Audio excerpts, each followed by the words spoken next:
75 years ago, the British mathematician Alan Turing proposed a theoretical device that could perform computations and provided the foundations of computer science.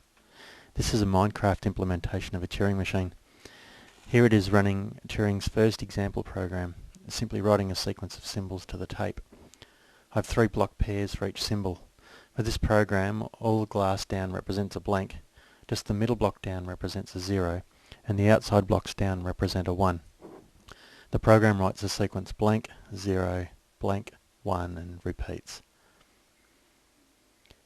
In theory, the tape extends to infinity, but Minecraft isn't quite that big.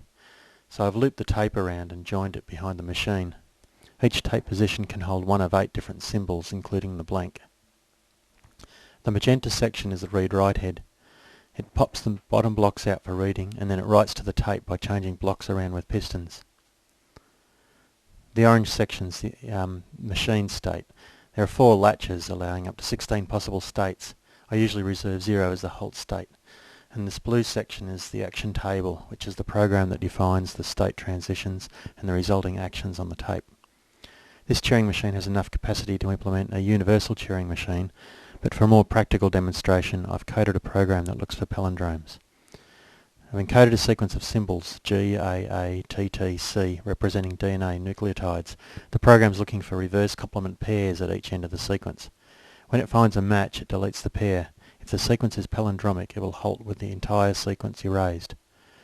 Guanine is represented by just the white wool block down, adenine by the white wool and dark grey wool down, thymine by the white wool and light grey wool down, and cytosine by all wool blocks down. There's blanks to mark the end of the sequence.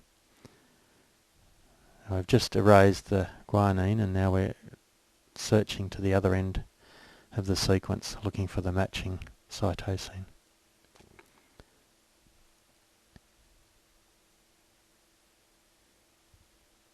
And it's reached the end of the sequence, so it goes back, reads the tape, checks its cytosine and then erases that.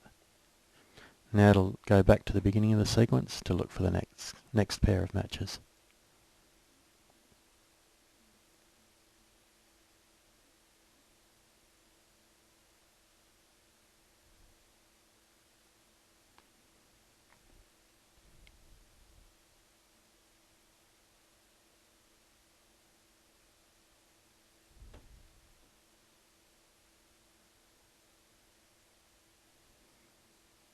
And it's found the beginning of the tape, so it'll advance to the next symbol.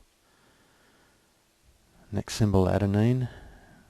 It erases that, and then it will go back to the other end of the sequence and look for the matching thymine.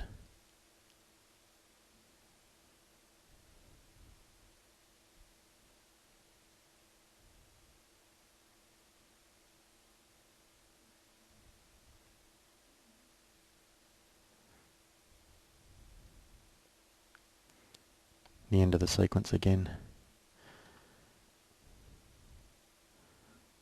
Finds the thymine and erases that.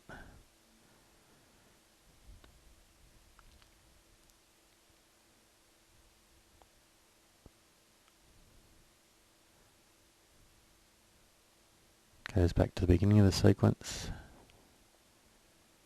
Sees the blank.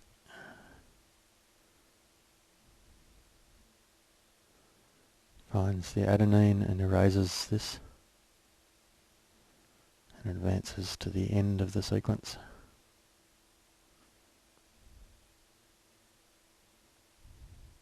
Finds the blank, which tells it it's got to the end of the sequence. Now it checks for a matching thymine, finds it, so it erases it.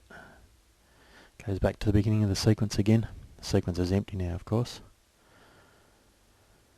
Sees that it's empty, sees the beginning of the sequence, checks the symbol, it's empty, so then it halts.